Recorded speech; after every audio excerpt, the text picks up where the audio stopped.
नमस्कार, प्रदेश के चर्चित डिबेट शो आज की फाइट में आपका स्वागत। मैं हूं आपके साथ हेमंत कुमार। आज दुनिया एक और बड़े युद्ध के मुहाने पर खड़ी हुई है। पश्चिम एशिया में भड़कता हुआ संघर्ष अब सिर्फ क्षेत्रीय टकराव नहीं रहा है, बल्कि वैश्विक संकट का रूप लेता नजर आ रहा है। अमेरिका, इजराइल और ईरान के बीच बढ़ते हुए सैन्य टकराव ने तेल सप्लाई, समुद्री व्यापार, अंतर्राष्ट्रीय सुरक्षा को भी खतरे में डाल दिया है। भारत के लिए यह संकट इसलिए भी गंभीर है क्योंकि हम अपनी जरूरत का लगभग 85% कच्चा तेल आयात करते हैं और उसका एक बड़ा हिस्सा खाड़ी क्षेत्र से होकर आता है। इसी की वजह से भारत में भी इसका असर देखा जा सकता है। तो सवाल इस बात को लेकर के कि क्या यह युद्ध भारत के लिए सिर्फ दूरी की आग है या इसका धुआं सीधे भारत तक पहुंचने वाला है। इसी बड़े सवाल पर आज करेंगे हम आज की फाइट। पहले रिपोर्ट गंभीर और विकट हो गई।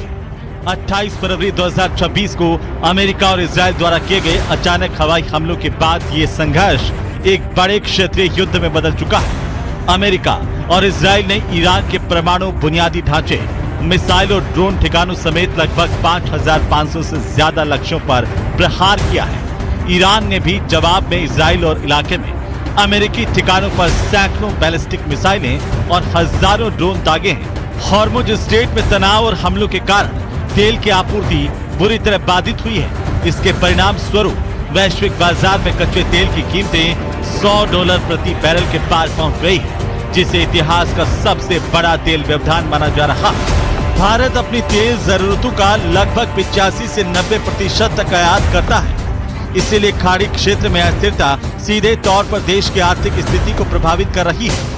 इधर पेट्रोलियम मंत्री हरदीप पुरी ने स्पष्ट किया कि भारत की ऊर्जा आपूर्ति पूरी तरह सुरक्षित है। देश के पास पर्याप्त कच्चा तेल मौजूद है। एलएनजी, कार्गो और अन्य वैकल्पिक मार्गों से सप्लाई जारी है। Alternate fuel options are being activated to ease pressure on LPG and gas channels. Kerosene is being made available through retail outlets and PDS channels, and fuel oil is being made available for industrial and commercial consumers. वहीं नेता प्रतिपक्ष राहुल गांधी ने सरकार पर बड़ा हमला बोलते हुए कहा कि स्ट्रेट ऑफ हॉर्मुज बंद होने से छोटे व्यापारियों और स्ट्रीट वेंडर्स पर बुरा असर पड़ा है। There's widespread panic about LPG. Street vendors are affected. And as I said, this is only the beginning. Iran युद्ध का संकट अभी फिलहाल हल होता नहीं दिख रहा, लेकिन इसका असर दुनिया भर में दिख रहा है। ये समस्या विकट होती जा रही है। आज की फाइट में इसी पर करेंगे चर्चा।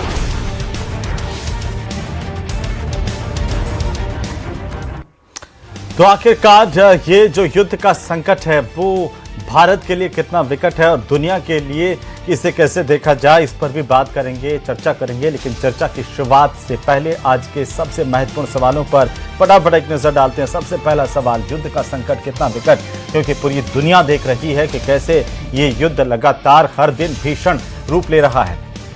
सवाल नंबर 2, युद्ध वैश्विक आर्थिक संकट में बदल सकता है, क्योंकि पूरी दुनिया के सामने जिस तरीके से तेल और व्यापार का भी संकट खड़ा हो रहा है, ऐसे में इसके साथ साथ दूसरी चीजें भी परेशानी का सबब बनकर के हम सबके सामने हैं। सवाल नंबर 3, क्या युद्ध ऊर्जा क्षेत्र के लिए बड़ा खतरा है, जिसे लेकर कई तरह की आशंकाएं व्यक्त की जा रही है, उनमें कितनी सच्चाई है, इसको भी आज जानेंगे। तो चलिए आज की चर्चा की शुरुआत करें। उससे पहले हमारे खास मेहमानों से मैं आपका परिचय करवा दूं। हमारे साथ सुरेश गर्ग हैं, भारतीय जनता पार्टी के प्रवक्ता और नेता। हमारे साथ में राजेंद्र आर्य हैं, कांग्रेस पार्टी के नेता और प्रवक्ता। साथ ही हमारे साथ हैं आशुतोष रावत, वरिष्ठ पत्रकार के तौर पर। तो आप सबका स्वागत है, सबका अभिनंदन है। आशुतोष जी, एक टिप्पणी मैं आपकी उसके साथ शुरुआत करूंगा आज, क्योंकि ये आशंकाओं के बीच में युद्ध को देखते हुए लगभग 11-12 दिन का वक्त और 12 दिन बाद जिस तरह की गंभीर स्थितियां पूरी दुनिया के सामने हैं, कैसे देखा जाए भारत के लिहाज से, हम इसे समझना चाहते हैं सर जी। देखिए हेमंत जी, निश्चित तौर पर जो इजराइल, अमेरिका और ईरान का युद्ध हो रहा है, उसके परिणाम वहां के क्षेत्रीय विशेष तक सीमित नहीं है, बल्कि दुनिया भर में इसके व्यापक प्रभाव पड़ रहे हैं। और अगर हम खासतौर पर भारत की बात करें तो भारत का तेल का जो रिजर्व स्टॉक है, यानी जो सरकार तेल स्टॉक करती है, विभिन्न ऑयल कंपनियां और कुल मिलाकर के सरकारी व्यवस्था जो भंडारण की है, वो हमारे पास लगभग 1.5 से 2 महीने की व्यवस्था हम रिजर्व में रखते हैं। लेकिन एलपीजी का जो आंकड़ा है वो 1 महीने के करीब का हमारे पास स्टोर में भंडारण में रहता है। ऐसे में अगर स्टेट ऑफ हॉर्मुज को अगर ईरान ब्लॉक रखेगा, अगर वहां ट्रैफिक स्मूथ नहीं चलेगा, जैसी खबरें हैं कि लगभग भारत के 30 से 35 से ज्यादा शिप उस एरिया में ब्लॉक खड़े हुए हैं, तो अगर वह सामान्य नहीं हुआ तो मुझे लगता है कि सरकार को वैकल्पिक व्यवस्थाओं पर ध्यान देना पड़ेगा कि क्या दूसरा रूट हो सकता है। क्योंकि अगर समस्या है तो वह दुनिया भर के तमाम देशों के सामने है, केवल भारत के सामने नहीं है। ऐसे में सरकार को मुझे लगता है कि एक क्राइसिस मैनेजमेंट का प्लान बनाना चाहिए कि क्या दूसरे रूट हो सकती है, क्योंकि ऑयल तो फाइनली वहीं से आना है, ये भी तय है। क्योंकि हम रशिया पर डिपेंडेंट है, लेकिन उसका एक परसेंटेज निर्धारित है कि वहां से कितना परसेंट ऑयल आएगा। दूसरे जो अल्टरनेट कंट्रीज हो सकते हैं वो भी बहुत सीमित है, क्योंकि फाइनली जो ऑयल के लिए जो रास्ता रूट यूज किया जाना है वो हॉर्मुज ऑफ स्ट्रेट है। तो उस रूट का वैकल्पिक व्यवस्था क्या हो सकती है, सरकार को उस पर प्लान पर काम करना चाहिए। और कम से कम 10 दिन के अंदर इस देश के अंदर मुझे नहीं लगता कि ऐसी कोई विषम परिस्थितियां हो गई हैं कि भंडारण खत्म हो गया है जो लोगों को पैनिक होने की जरूरत हो। युद्ध आज नहीं तो कल बंद होगा या रास्ता खुलेगा, हमको इस बात की भी, क्योंकि यह दुनिया भर के तमाम देशों के सामने यह समस्या है।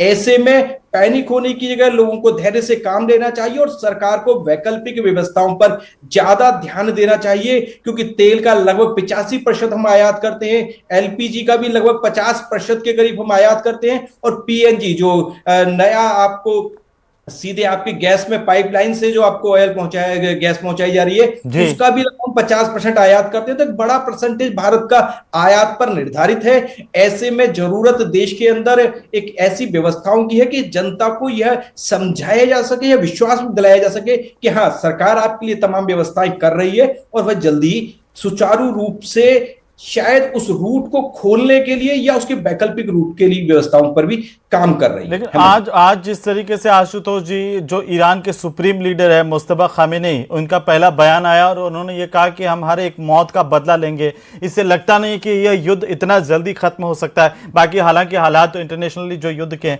उसको लेकर के कई तरह की संभावनाएं और आशंकाएं हमेशा जब भी युद्ध चिढ़ता होती है, लेकिन जिस तरीके से आक्रामकता दिखाई दे रही है वो बता रहा है कि अभी कुछ ये संकट और लंबा हो सकता है। हमारे साथ में लेफ्टिनेंट जनरल एपीएस कटेवा साहब जुड़ चुके हैं डिफेंस एक्सपर्ट के तौर पर। सर, आपका स्वागत है, अभिनंदन है न्यूज़ 18 राजस्थान पर। और आज हम इसी को लेकर के बात कर रहे थे कि दुनिया में ये टेंशन चल रही है युद्ध की, भारत के लिहाज से इसे हम कैसे देखें, क्या चुनौतियां हैं, आशंकाएं हैं इन सब के बीच में, आप इसे कैसे देख रहे हैं सर? देखिए हेमंत, जब भी ऐसा कोई देश के ऊपर विपदा आती है तो पूरे की पूरी पॉलिटिकल फ्रेटर्निटी इकट्ठी हो जाती है और इकट्ठा होकर के ही पूरी देश की जो सामना करना पड़ता है मुश्किलों का। जहां तक हमारे देश में इस युद्ध का जो असर है, सबसे बड़ा असर हमारी एनर्जी रिक्वायरमेंट्स के ऊपर है, क्योंकि हमारा तकरीबन 50% से ज्यादा ऑयल और ऑलमोस्ट 90% से ज्यादा एलपीजी का जो स्टॉक है वो इस स्ट्रेट ऑफ हॉर्मुज के थ्रू आता है। इवन रशिया से भी जो चीजें ऑयल आ रहा था वो भी इसके पर्शियन गल्फ के थ्रू हॉर्मुज स्ट्रेट के आगे से इधर से आता है। हालांकि हर एक देश में इमरजेंसी के लिए मैं आपको बता दूं कि हमारा जो स्टैटिक रिजर्व है, स्ट्रेटेजिक रिजर्व जो देश की रिक्वायरमेंट है इमरजेंसी के लिए, जो सिक्योरिटी फोर्सेज के लिए है, वो हमारा 52 डेज का रिक्वायरमेंट अलग से रखा जाता है, उसको नहीं छेड़ा जाता। उसके बिना हमारे पास अभी भी 30 से 40 दिन का स्टॉक है। और पूरे देश में आपने देखा होगा कि सिर्फ एलपीजी की थोड़ी बहुत कमी आई है, क्योंकि वो 90% एलपीजी वहीं से आती है। और बाकी जो रिक्वायरमेंट है, किसी भी पेट्रोल पंप के ऊपर कोई रुकावट नहीं है, किसी भी जगह पर कोई प्राइस इंक्रीज नहीं हुआ है। और इससे ऐसा लगता है कि सिचुएशन को पैनिक करने की बजाय बिना बात के फैलाने के, होर्डिंग करने के लिए और झूठी स्कैरसिटी दिखाना हमें बंद करना चाहिए। उससे हमें हमारे देश की इमेज के ऊपर और हमारे देश की इंटरनल जो पब्लिक है, जो सोच है, उस पे उसका एडवर्स इफेक्ट नहीं होना चाहिए। पर यह भी बात जरूर है कि अगर ये युद्ध आगे चलता रहा तो हमें कोई ना कोई ऑल्टरनेट रूट ढूंढना पड़ेगा।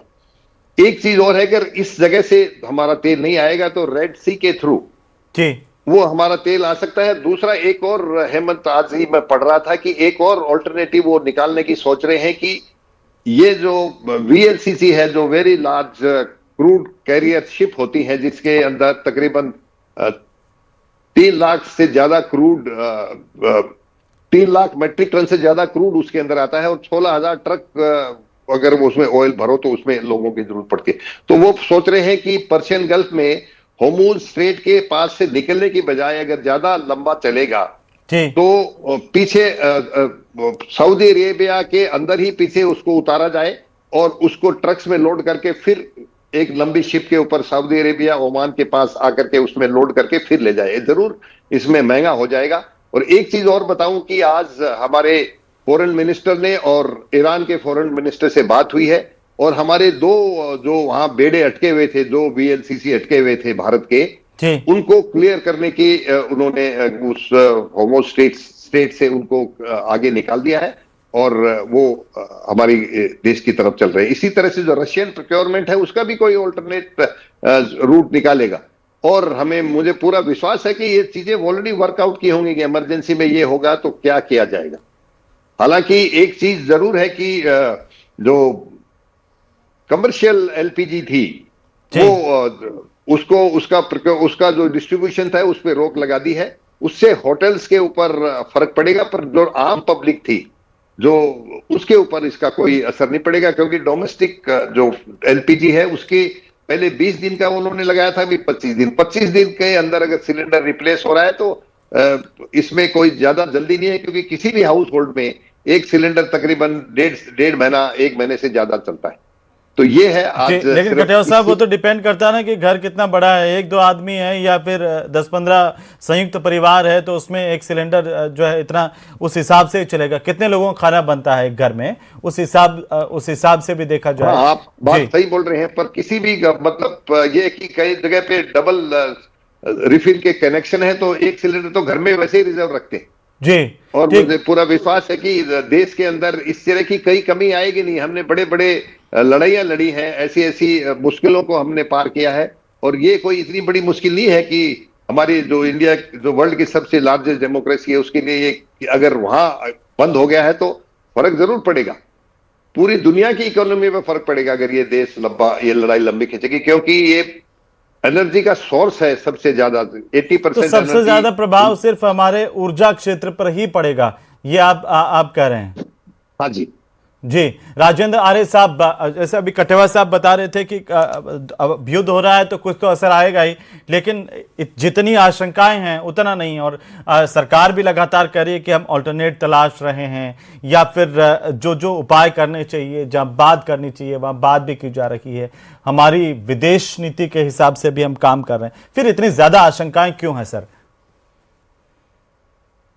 देखिए, आशंकाएं, सरकार की इमेज अपनी जगह है और देश की चिंताएं अपनी जगह है और देश के उपभोक्ताओं की चिंताएं अपनी जगह है। आप देखिए, निश्चित रूप से युद्ध 28 फरवरी को शुरू हुआ और उसके बाद से लगातार आप देखिए उससे एक दिन पहले तक प्रधानमंत्री मोदी इजराइल के अंदर सम्मान प्राप्त कर रहे थे। तो आप देखिए ना, हमारी द्विपक्षीय नीति, द्विपक्षीय समझौते या विदेश नीति या कूटनीति या जो हमारे आपसी परस्पर सहयोग की बातें हैं, तो कहां रही वो बात? देखिए, हमारी सरकार ने पूरी तरीके से सरकार अनभिज्ञ रही कि साहब इतनी जल्दी युद्ध स्टार्ट होने वाला है। वो हमारे प्रधानमंत्री वहां पे यात्रा कर रहे थे। अब मैं आपको एक बात बताना चाहता हूं तो कि 9 फरवरी को देश के पेट्रोलियम मिनिस्टर हरदीप, सुन लीजिए ना, देखिए सबको पता था, इजराइल को पता था, अमेरिका को पता था, इजराइल का बयान आया कि जब प्रधानमंत्री का दौरा हुआ था तब ये नहीं पता था। सुन लीजिए, मैं पढ़ रहा हूं ना, उसको ही तो आपको बता रहा हूं। India's petroleum reserve can last 74 days in case of global turbulence, oil minister Hardeep Puri. 9 फरवरी का ये स्टेटमेंट है। अब बताइए, उसके बाद में ये 3 मार्च को एक स्टेटमेंट देते हैं कि India has 25 days crude oil. अब आप मुझे एक बात बताइए, मतलब 25 दिन के अंदर मतलब 49 दिनों का तेल कहां से खत्म हो गया? सरकार राज्यसभा में कुछ कहती है और बाद में सरकारी सोर्सेज क्या कहते हैं। एएनआई की खबर का और ट्वीट का मैं आपको हवाला दे रहा हूं। आप देखिए, सरकार ने पूरी तरीके से इस पूरे मामले को बहुत हल्के से लिया या लापरवाही बरती है। आप बताइए मुझे कि सरकार की क्या तैयारी थी? आप समझिए ना, आप एक तरफ अमेरिका के जो प्रेस मिनिस्टर है वो कह रहे हैं कि साहब हमने 30 दिन की रशिया से तेल खरीदने की इनको छूट दे दी है। तो आप इस चीज को देखिए, आज हॉर्मुज का जो स्ट्रेट है वहां से हमारा 90% इंपोर्ट होता है। आप बताइए, सरकार मनमोहन सिंह जी की सरकार थी 2014 मई से पहले तक 80% हमारी ऊर्जा जरूरतें इंपोर्ट पे निर्भर थी, लेकिन इस सरकार के बनने के बाद में 85 to 90% जरूरतें आपकी मतलब इंपोर्ट के ऊपर हो गई। क्या तैयारी करी 12 साल में मोदी जी ने? आप बताइए, आज देखिए, राजस्थान की मैं बात करूंगा या पूरे देश के अंदर आप देख लीजिए, मतलब हमारी जो सिरामिक इंडस्ट्री है, चाहे हमारी उर्वरक इंडस्ट्री है, किसानों को जो खाद मिलना चाहिए। आज एक बात बताइए, गोविंदगढ़ के पास में बोरोसिल का प्लांट है, 3000 आदमी मतलब बेरोजगार हो गए।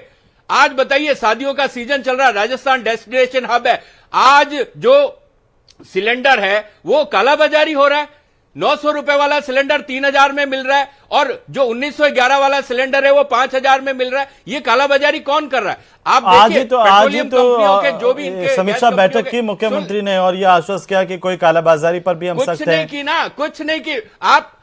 आप देखिए, आप पीजी में जाके देख लीजिए, हॉस्टल्स में जाके देख लीजिए, मेसों में जाके देख लीजिए, रेस्टोरेंट में जाके देख लीजिए, एक दो टाइम का खाना एक बार में पका रहे हैं। और तो और देखिए, इस सरकार ने कितना बड़ा धोखा किया उपभोक्ताओं के साथ में। 60 रुपए एलपीजी पे घरेलू उपभोक्ता के बढ़ा दिए। और तो और मतलब 1-2 महीने के अंदर अंदर इस सरकार ने 4 बार कमर्शियल सिलेंडर के ऊपर रेट बढ़ा दिए। भाई, आपको जब यह पता था कि ग्लोबल टर्बुलेंस है और आपका मिडिल ईस्ट पूरा का पूरा मतलब लड़ाई की उसमें आग में झुलस रहा है। आप देखिए, वेनेजुएला संकट हुआ, उससे हमने कभी सबक नहीं लिया। उसके बाद में जो हालात पैदा हुए, सरकार ने 4 बार कमर्शियल सिलेंडर की क्यों बढ़ाई? आज कमर्शियल सिलेंडर की वजह से रास्ते पे चलता आदमी अगर स्ट्रीट वेंडर से कोई पराठा खाता है या कचौरी खाता है, समोसा खाता है या पैटीज लेता है, तो उसका पैसा कौन देगा भाई? आज वही आप एक तरह से कमर्शियल सिलेंडर यूज कर रहे हैं। वो देखिए, सरकार ने कोई तैयारी नहीं करी, मतलब बिल्कुल झूठ मूठ बोल रहे हैं। लेकिन एक सवाल है मेरा, आरिफ साहब,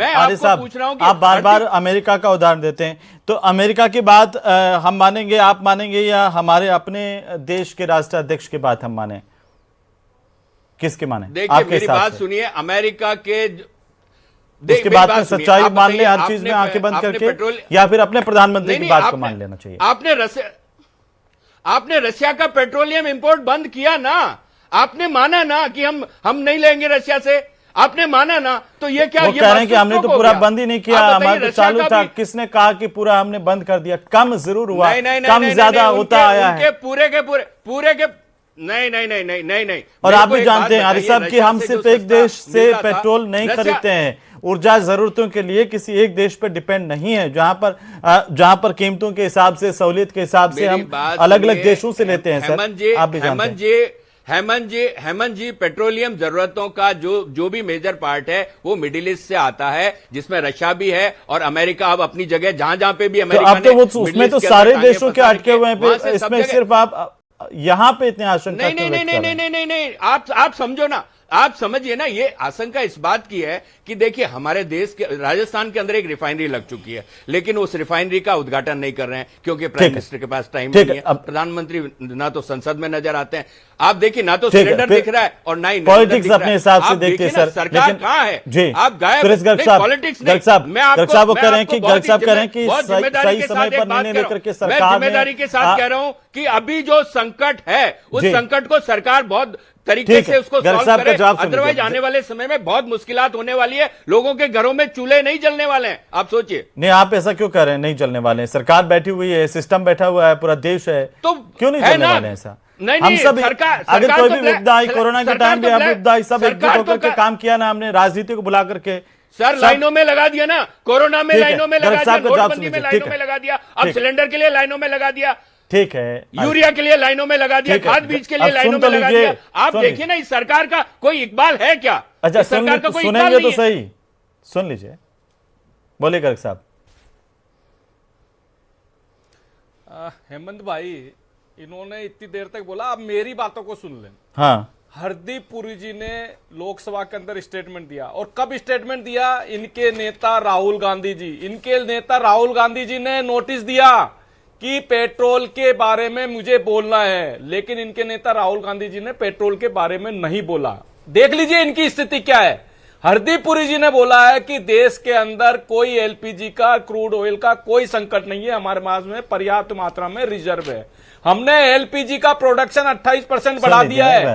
हमने एलपीजी का प्रोडक्शन 28% बढ़ा दिया है 2014। नहीं, ये कागज ही इनके झूठ का पुलिंदा है। वो झूठ तो वो तो जनता जानती है कौन झूठ बोलता है। हमने देखिए 2014 से पहले 27 देशों से क्रूड ऑयल इंपोर्ट होता था, आज 40 देशों से क्रूड ऑयल इंपोर्ट होता है। 2014 से पहले मात्र 14 करोड़ एलपीजी के कनेक्शन थे, आज 33 करोड़ एलपीजी के कनेक्शन है। आज राजस्थान के अंदर 1 करोड़ 81 लाख परिवारों को कनेक्शन है, उसमें से 1 करोड़ 8 लाख कनेक्शन वो है जो राष्ट्रीय खाद्य सुरक्षा अधिनियम के अंतर आते हैं, उनको 450 रुपए में सिलेंडर दे रहे हैं। ये बड़ा माहौल बनाया है। मतलब आप ये देखिए कि देश के साथ न होके ये देश विरोधी गतिविधि काम करने में लगे रहते हैं। कांग्रेस की हमेशा आदत रही है कि हिंदुस्तान को बदनाम करना। पूरे वर्ल्ड के अंदर प्रॉब्लम है हेमंत भाई, पूरे वर्ल्ड के अंदर प्रॉब्लम है। हर वर्ल्ड के अंदर, अगर हर कंट्री के अंदर देखेंगे तो कहीं पे 100 रुपए प्रति लीटर पेट्रोल बढ़ा होगा, तो कहीं पे 200 रुपए, कहीं पे 50 रुपए। लेकिन इनको तो केवल देश को झुकाना है। हमने महंगाई पे कंट्रोल किया है, आज महंगाई दर क्या है? 2-2.5% है महंगाई दर। अरे भैया, कॉमर्शियल सिलेंडर को कुछ टेम्परेरी के लिए रोक लगाइए, आज से वापस कॉमर्शियल सिलेंडर पे। दूसरा हेमंत भाई देखिए, एवरेज डिलीवरी, एवरेज जो बुकिंग है वो 55 दिन की है। एवरेज बुकिंग 33 करोड़ कनेक्शन है, एवरेज बुकिंग आ रही है 55 दिन की। हमने ग्रामीण क्षेत्र के अंदर 45 दिन की है और शहरी क्षेत्र के अंदर 21 से 25 दिन की है। कहीं पे हेमंत भाई कहीं पे भी समस्या नहीं है। समस्या केवल कांग्रेस है इस हिंदुस्तान की। अगर कोई समस्या है वो कांग्रेस है कि देश को बदनाम करना, कैसे भी करके देश को नीचा दिखाना, अमेरिका से पैसा लेना, जॉर्ज सोरोस से पैसा लेना या चाइना से पैसा लेना और भारत को नीचा दिखाना। सिर्फ हेमंत भाई भारत को नीचा दिखाने के लिए। जब हरदीप पुरी जी ने स्टेटमेंट दिया कि जो स्टेट ऑफ होमोज है वो भारत की समस्या नहीं है, वो वहां की समस्या है, फिर भी ईरान से 3 बार बातचीत हुई है। ईरान ने होमोज से भारतीय जहाज को, भारत के झंडे को के माध्यम से अलाउ किया है। दूसरा मैं ये कहना चाहता हूं, आज मिडिल ईस्ट के अंदर 90 लाख भारतीय रहते हैं। हमारी सबसे पहले चिंता है उन भारतीयों की सुरक्षा। हमारी सबसे बड़ी चिंता है उनको सुरक्षित भारत में लाना। आज 90,000 से ज्यादा भारतीय हिंदुस्तान में सुरक्षित आ गए हैं। ये मोदी जी का विजन है। हर कंट्री से बात करना मोदी जी का विजन है। रशिया से भी बात कर रहे हैं तो अमेरिका से भी बात कर रहे हैं, ईरान से भी बात कर रहे हैं, या यूएई से बात कर रहे हैं तो दुबई से भी बात कर रहे हैं, तो सऊदी अरेबिया से भी बात कर रहे हैं। कहीं भाग के नहीं जाते, लेकिन आपके नेता तो भाग के चले जाते हैं ना। अविश्वास प्रस्ताव पे आपने ही नोटिस दिया था ना, राहुल गांधी के साइन नहीं है और न राहुल गांधी बोला उसके ऊपर। इसके बाद में आज पेट्रोलियम पे राहुल गांधी जी को बोलना था, लेकिन राहुल गांधी जी फिर वही बात बचकाना हरकतें करके बिना पेट्रोल पे चर्चा किए भाग गए। जहां बोलना चाहिए था वहां बोले नहीं, वो करें। मैं यही हेमंत भाई मैं यही कहना चाह रहा हूं, हेमंत भाई यही कहना चाह रहा हूं कि इनके नेता राहुल गांधी जी को बोलना चाहिए था। जब पेट्रोल के मुद्दे पे आपने नोटिस दिया था और उस नोटिस को अगर लोकसभा अध्यक्ष ने एक्सेप्ट किया तो सबसे पहले राहुल गांधी जी का दायित्व है कि उसके मुद्दे पे बात करना, लेकिन उस मुद्दे पे बात न करके दूसरे मुद्दे पे आप डिस्कशन करना चाह रहे हो। ये कौन सी संस्कृति है आपकी? कटिवार साहब बता रहे थे नियमों पे चलता भाई, थोड़ी है कि हाथ पे हाथ धरे बैठे हुए, ऑल्टरनेट भी तलाश रहे हैं, लेकिन फूफा क्यों बने हम फालतू में? अरे कर रहे हैं, हम कह रहे हैं 28% प्रोडक्शन बढ़ा दिया, हाइड्रोकार्बन से एलपीजी प्रोडक्शन बढ़ाने के लिए निर्देश दे दिए, रिफाइनरी को काम करने के लिए दे दिया। अरे भाई हर क्षेत्र के अंदर कंट्रोल किया हुआ है। अगर कांग्रेस की सरकार होती तो पता नहीं देश के अंदर हाहाकार मच जाता। ठीक है, देखिए हवाई यात्रा महंगी हो चुकी है। जो दुबई से जो आ रहे थे ना, जो 8,000 से 15,000 के टिकट थे वो लाख रुपए कभी गरीबों की बात करते हैं, कभी अमीरों की बात करते हैं, कभी गरीबों की। अरे भैया 90,000 भारतीयों को, 90,000 आप इनको चुप कराइए, पूछा ही नहीं है। आपसे नहीं, पूछा तो नहीं दुबई के है, अंदर गरीब कर्नल आदमी साहब से मजदूरी पूछ करने रहे गया, वो, उसको कर्नल साहब से पूछ रहे, आप मैं बीच एक में एक बोल रहे हो, कमेंट दे कर्नल साहब से बोल रहे हो। दो और मैं मान शांति से मैं एक कमेंट कटिवा तो साहब आपने मुझसे पूछा था ना, तो मैं बता रहा हूं ना, ये झूठ बोले, सुरेश गर्ग जी झूठ बोले और आपने इनका झूठ सुन लिया। मैं कह रहा हूं कि जब इन्होंने 9 फरवरी को हरदीपुरी ने कहा 74 दिन का हमारे पास क्रूड का अरे स्टॉक तो है, भाई आप कह रहे हैं आप पर्याप्त 25 मात्रा में दिन स्टॉक है, का हम कह रहे हैं पर्याप्त मात्रा में स्टॉक है, बताइए, कह रहे हैं आप पर्याप्त मात्रा में स्टॉक है, किसी को तकलीफ नहीं आने देंगे। इस तरह से सदन से भागने वाली आदत नहीं है। कटिवा साहब, नोटिस देके उस पर साइन नहीं करना, नोटिस देके उस पर चलता मर्यादा से चलता सदन, हमें एक ऐसे नहीं चलता। फाइनल टिप्पणी दीजिए, बताइए। देखिए हेमंत जी, ये दो पॉलिटिकल आर्गुमेंट्स हैं, वो सिर्फ टीवी के लिए और दुनिया को, वो देश को, पब्लिक को दिखाने के लिए हो सकती हैं, परंतु इससे जो मेन इश्यूज है उसका समाधान नहीं निकलता। दूसरी बात क्या है कि हमारी जो फॉरेन पॉलिसी है, वो चाहे बीजेपी पावर में रही हो, चाहे कांग्रेस पावर में रही हो, वो ज्यादातर स्टैटिक रही है। हमारा हर एक देश के साथ, हमारा रूस के साथ हमारे कभी से संबंध है, अमेरिका के साथ भी हमारे संबंध ठीक है, और इजराइल और ईरान के साथ भी हमारे संबंध ठीक। तो ये हमारी एक बहुत अच्छी कूटनीति रही है विदेश नीति के बारे में, कि हमने किसी भी देश की कोई अच्छी तरह से किसी खुल्लम खुला साइड नहीं ली है। हाँ। और जहां तक इसीलिए ये क्राइसिस है, इसमें कोई शक नहीं है। तो अगर बीजेपी के स्पोक्स पर्सन बोल रहे हैं कि बिल्कुल कुछ नहीं है, ये बात भी ठीक नहीं है। और कांग्रेस के स्पोक्स पर्सन बोल रहे हैं कि हम सब कुछ खराब है, तो ऐसा भी नहीं है आशुतोष जी। आशुतोष जी, पैनिक करने की जरूरत नहीं है, जनता को देखे कुछ भी अगर गवर्नमेंट इसको हैंडल करेगी हो जाता है और प्रधानमंत्री को पता भी नहीं चलता है। ठीक है, विपक्ष अपने सवाल पूछता है, ठीक है सर। आशुतोष